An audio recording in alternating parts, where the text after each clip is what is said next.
একটি গল্প রচনা করতে বা আপনাদের ভয় দেখানোর জন্য সেই পরিস্থিতি বলতে যতটা না সহজ, সেটা অনুভব করা আরও বেশি কঠিন। আপনাদের ভয় দেখাতে গেলে আগে আমাদের ভয় পেতে হয়। আপনারা শুনে পাবেন, আমরা সেটা বলে অনুভব করে পাব। তাই প্রত্যেকটি পডকাস্ট মনে করবে না খুব ইজি। আপনাদের সাহায্য এতটুকুই চাই, আপনারা আমাদের সাপোর্ট করবেন, লাইক করবেন, কমেন্ট করবেন, সাবস্ক্রাইবটা অবশ্যই করবেন। ভুলে যাবেন না সেই বেল আইকনটার কথা প্রেস করে নেক্সট নোটিফিকেশন পাওয়ার জন্য প্রস্তুত থাকবেন। ধন্যবাদ।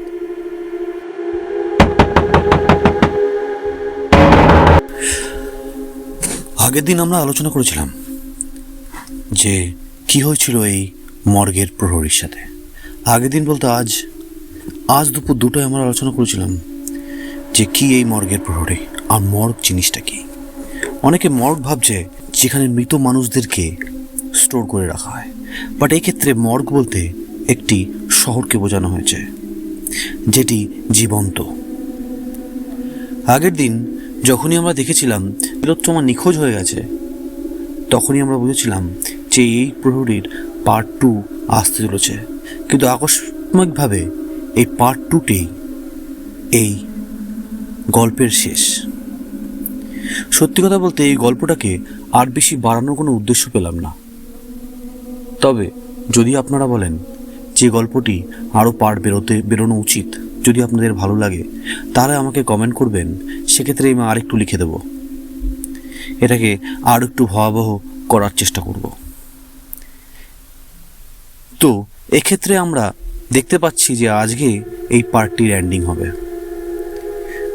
আমি যেটা বললাম, কমেন্টে যদি আপনারা বলেন মর্গের প্রহরীর পার্ট 3 বা 4 বা 5 আরও কিছু এপিসোড বানাতে হবে, আমাকে কাইন্ডলি লিখে জানাবেন। তাহলে মর্গের প্রহরীর কিছু পার্ট বানিয়ে লিখে দেব, আর সেটা এরকমই থ্রিল ভরা হবে যাতে আপনারা পুরোপুরি এনজয় করতে পারবেন। তো চলে আসি আজকের অংশে। আজ আবার মর্গের সকালটা সবসময় শান্ত ছিল, কিন্তু তিলোত্তমা মল্লিকের নিখোঁজ হওয়ার পর শহরের নীরবতা যেন আরও গভীর হয়ে গিয়েছিল। কেউ ঠিক কথা বলছিল না, কেউ জিজ্ঞাসা করছিল না, শুধু তাদের কাজ করে যাচ্ছিল, যেন কিছুই ঘটেনি সেখানে। মর্গের মানুষ জানে কখন নীরব থাকা উচিত। তারা জানে শহরকে জিজ্ঞাসা করা বিপজ্জনক। কিন্তু এক ব্যক্তি তার নীরবতার মধ্যে আটকে থাকতে পারছিল না। সে হলো অর্পণ, তিলোত্তমার ছোট ভাই। তার বোনের নিখোঁজ হওয়ার খবর পাওয়ার পরপরই শহরে চলে এসেছিলেন সে। শহরের লোকজন তাকে দেখেও চুপচাপ থাকলো। তাদের চোখে এক অদ্ভুত শূন্যতা। অর্পণ বুঝতে পারল মর্গের কিছু একটা গভীরভাবে ভুল আছে। কিছু এমন আছে যেটা কেউ বলতে চায় না। একদিন সকালে অর্পণ সেই পুরনো গ্রন্থাগারে গেল যেখানে তার বোন শেষবারের মতন গিয়েছিল। বৃদ্ধ প্রহরী আজও সেখানে আছে। তার শূন্য চোখে অর্পণকে অনুসরণ করছিল। অর্পণ মনে মনে ভাবছিল তাই কিছু প্রশ্ন করবে, কিন্তু প্রহরী নিজের থেকেই কথা বলা শুরু করল, যেন সে সবটাই জানে। তুমি তিলোত্তমার ভাই, তাই না? বৃদ্ধর কণ্ঠ ছিল সূক্ষ্ম, কাগজের মতো কর্কশ। অর্পণ কিছুটা অবাক হলেও মাথা নাড়ল। হ্যাঁ, আমি এসেছি ওর খোঁজে। তোমরা কেউ কিছু বলছো না কেন? সবাই চুপ। আমি জানতে চাই তিলোত্তমা কোথায়। বৃদ্ধ একটু হাসলো, সেই আগের মতন সরু শীতল হাসি।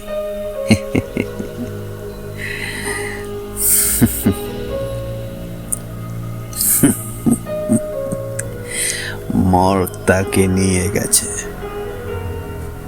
তোমার বোন, সে আমাদের শহরের গভীরে হারিয়ে গেছে। কুয়াশা তাকে নিয়ে গেছে। অর্পণ বুঝতে পারল না এই কুয়াশার কথা বৃদ্ধ এত অদ্ভুতভাবে কেন বলছে। কুয়াশা মানে কি? আমি কুয়াশাকে ভয় পাই না, শুধু সত্য জানতে চাই। আমার বোন কোথায়? মর্গ জীবিত ছেলে, এটা শুধু একটা শহর নয়, এটি একটি প্রাণী। এটি প্রচন্ড ক্ষুধার্ত এবং এটি বেছে দেয় কে বেঁচে থাকবে আর কে হারিয়ে যাবে। তোমার বোনকে এটি বেছে নিয়েছে। কুয়াশা শহরের আত্মা, যা তার শিকারকে নিয়ে যায়। অর্পণের মনের ভিতর ভয় ধীরে ধীরে জমতে থাকলো, কিন্তু সে নিজেকে স্থির রাখলো। সেই সব কথা মানতে পারছিল না। আমি বিশ্বাস করি না সব। এটা একটা শহর, জীবন্ত কিছু নয়, জীবন্ত কোনো কিছু নয়। আমাকে তিলোত্তমার খোঁজ পেতে সাহায্য করো। বৃদ্ধ প্রহরী ধীরে ধীরে মাথা নাড়ল। তুমি শহরের বিরুদ্ধে যুদ্ধে নামতে চাও, কিন্তু শহর সব সময় জিতবে। তবুও যদি তুমি চেষ্টা করতে চাও, তাহলে গ্রন্থাগারের নিচের গোপন কক্ষে যাও। সেখানে এমন কিছু আছে যা তোমাকে শহরের সত্য দেখাবে। অর্পণের মনে একটা অস্বস্তি হলো। সে বোনকে খুঁজে বের করার সংকল্প নিয়ে নিচে নেমে গেল। ধুলো মাখার সিঁড়ি দিয়ে নিচে নামার সাথে সাথে অন্ধকার যেন আরো গভীর হতে লাগলো। তিলোত্তমা কেমন করে এত নিচে এসেছিল? সে ভাবতে ভাবতেই অর্পণের মনে ভয় মাখল। নিচের কক্ষটি পুরনো এবং অদ্ভুত চিহ্নে ঢাকা, আর তার চারপাশে দেওয়ালের আকার প্রতীকগুলো ঘোলাটে হয়ে উঠছিল, যেন চোখের সামনে সব দোল খাচ্ছে। কেন্দ্রের দিকে হাঁটতেই অর্পণ একটি পুরনো আয়না দেখতে পেল। অদ্ভুত কালো রঙের, তার মধ্যে কিছু একটা লুকানো ছিল। আয়নাটার দিকে তাকাতেই অর্পণের হৃদয় ধাক্কা লাগলো। আয়নার ভিতরে কুয়াশার মধ্যে তিলোত্তমা দাঁড়িয়েছিল। তার চোখে কোনো অনুভূতি নেই। সে কুয়াশার মাঝখানে আটকে ছিল, যেন কোনো জাদু তাকে কুয়াশার গভীরে টেনে নিয়ে গেছে। অর্পণ তাকে ডাকলো, কিন্তু তিলোত্তমা কোনো সাড়া দিল না। আয়নার মধ্যে কুয়াশা ধীরে ধীরে তিলোত্তমাকে টেনে ঢেকে নিয়ে যাচ্ছিল, যেন একটি প্রাণী তাকে গ্রাস করছে। অর্পণ চিৎকার করে উঠল, তিলোত্তমা!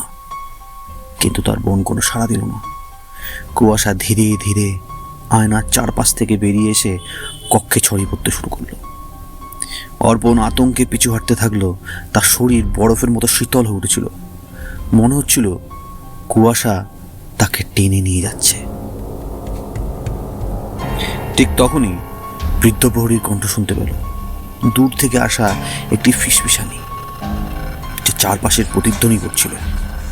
মর্গ তোমাকেও ডাকছে, মর্গ তোমাকেও ডাকছে ছেলে,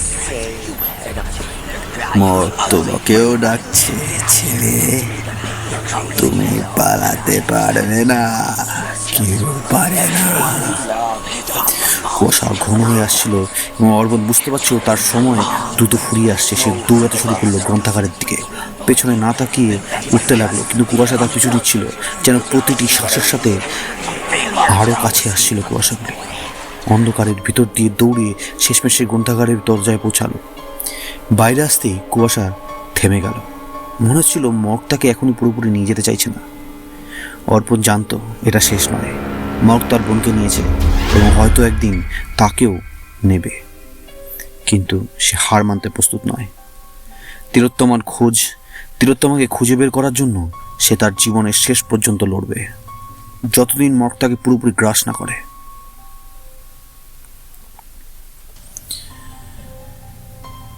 অর্পণ জানত মর্গ শহর তাকে ছেড়ে দেবে না। শহরটি ছিল এক রহস্যময় কুয়াশার ফাঁদ, যেখানে মানুষ একবার ঢুকলে আর ফিরে আসার কোনো উপায় থাকতো না। তবুও তিলোত্তমাকে খুঁজে বের করার জন্য অর্পণ নিজের জীবন বাজি রেখে আবারও সেই গ্রন্থাগারে ফিরে গেল। শহরের নীরবতা তাকে ভয় দেখাচ্ছিল, কিন্তু সে নিজেকে থামাতে পারছিল না। পুরনো গ্রন্থাগারের সামনে পৌঁছে অর্পণ দেখল দরজা খোলা। বাতাসে সেই মৃদু মৃদু ফিসফিসানি ছিল, যা গত রাতে তাকে আতঙ্কিত করেছিল। এই ফিসফিসানি যেন মর্গের প্রাণের সুর। কুয়াশার গভীর থেকে আসা অসংখ্য আত্মার কান্না। তবু অর্পণ ভিতরে ঢুকল। অসংখ্য আত্মার কান্না, কুয়াশার গভীর থেকে আসা অসংখ্য আত্মার কান্না। তবু অর্পণ ভিতরে ঢুকল। তার চোখ আজ আরো গভীরভাবে আলো বিচ্ছুরণ করছিল, যেন সে জানে অর্পণের শেষ যাত্রার সময় চলে এসেছে। তুমি ফিরে এসেছ, বৃদ্ধ বলল। তুমি মর্গের সাথে লড়াই করতে এসেছ। অর্পণ মাথা নাড়ল। আমি আমার বোনকে ফিরিয়ে আনতে চাই। তোমরা যা করছো আমি তা বুঝতে পারি না, কিন্তু আমি তিলোত্তমাকে ফিরে চাই। বৃদ্ধ তার শূন্য চোখ দিয়ে তাকালো। তুমি বোঝো না ছেলে, মর্গ শহর নয়, এটি একটি প্রাণী যা তার শিকারকে নিয়ে বেঁচে থাকে। একটি ক্ষুধার্ত, আর তোমার বোন তার মধ্যে হারিয়ে গেছে। তুমি মিথ্যা বলছো, তুমি মিথ্যা বলছো, অর্পণ চিৎকার করে উঠল। আমি তাকে ফিরিয়ে আনবই। বৃদ্ধ মাথা নত করল। তুমি তাকে দেখতে চাও? যাও আয়নার কাছে, আয়নাই তোমার সত্য দেখাবে। অর্পণ আবার সেই গোপন কক্ষে গেল, যেখানে তার বোনকে প্রথমবারের মতন আয়নার মধ্যে দেখেছিল। আয়নাটা কালো হয়ে উঠেছিল, যেন সে এখন আরো গভীর কোনো অন্ধকারের মুখোমুখি হচ্ছে।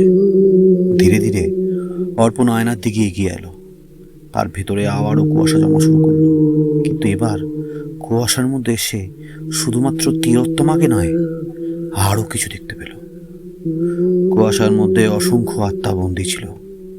তাদের চোখ ফাঁকা, মুখে এক অমিল আতঙ্কের ছাপ। তাদের হাত বাড়িয়ে রাখছিল, যেন তারা অর্পণের কাছ থেকে মুক্তি চাইছিল। কিন্তু অর্পণের মন স্থির ছিল। তিলোত্তমাকে ফিরিয়ে আনার জন্য সে যা করতে পারে তাই করবে। আচমকা আয়নাটা ফেটে গেল এবং কুয়াশা ঘরটি পূর্ণ করে ফেলল। অর্পণ দেখতে পেল তার চারপাশে পৃথিবী কেমন যেন বদলে গেছে। দেওয়ালগুলো কুয়াশার ভেতরে গলে গিয়ে অদ্ভুত আকার নিচ্ছিল, যেন মর্গ নিজেই জীবন্ত হয়ে উঠেছিল। চারপাশে সবকিছু অদ্ভুত বিকৃত হতে লাগলো। রাস্তাগুলো যেন সাপের মতো কুণ্ডলি পাকিয়ে উঠেছিল, আর দূরে অদ্ভুত আকৃতির ছায়া দেখা যাচ্ছিল, মানুষের মতন, কিন্তু মানুষের চেয়ে অনেক ভয়ঙ্কর। তখন তিলোত্তমার কান্নার শব্দ শুনতে পেল অর্পণ। কুয়াশার ভিতর ঢুকে সে তার নিজের বোনকে দেখতে পেল, মাটির সঙ্গে আটকে থাকা এক প্রাচীন গাছের শিকড়ে বাঁধা। তিলোত্তমার শরীর কুয়াশায় ঢেকে আছে, চোখে কোনো অনুভূতি নেই। তিলোত্তমা! অর্পণ চিৎকার করে তার দিকে দৌড়ে গেল। তিলোত্তমা! কিন্তু যতই কাছে গেল ততই শহর নিজেকে রক্ষা করার জন্য আক্রমণ করতে শুরু করলো। কুয়াশার সাপের মতন তার চারপাশে লুকিয়ে পড়ল। তার হাত পা চেপে ধরল, যেন তাকে তার বোনের কাছ থেকে দূরে সরিয়ে নিচ্ছে। কুয়াশার ভিতরে থাকা অদ্ভুত ছায়া প্রাণীগুলো তার দিকে ঝাঁপিয়ে পড়তে লাগলো। অর্পণ জানতো তার সময় ফুরিয়ে এসেছে। সে তিলোত্তমার হাত ধরার চেষ্টা করলো, কিন্তু তার বোনের দৃষ্টি ফাঁকা ছিল। তিলোত্তমা কুয়াশার অংশ হয়ে গেছে। মর্গ তাকে গ্রাস করেছে। অর্পণ নিজেকে মুক্ত করার জন্য লড়াই করছিল, কিন্তু শহরের কুয়াশা তার চারপাশে আটকে যাচ্ছিল, তার নিঃশ্বাসকে আটকে নিয়েছিল। তার মন ধীরে ধীরে ম্লান হয়ে আসছিল। মর্গ তাকে টেনে নিয়ে যাচ্ছিল তার গভীরতার মধ্যে। যেখানে কেবল অন্ধকার এবং আতঙ্ক। তবু সে একবারও নিজের বোনকে ছাড়ল না, কিন্তু শেষ মুহূর্তে তার শরীর স্থির হয়ে গেল।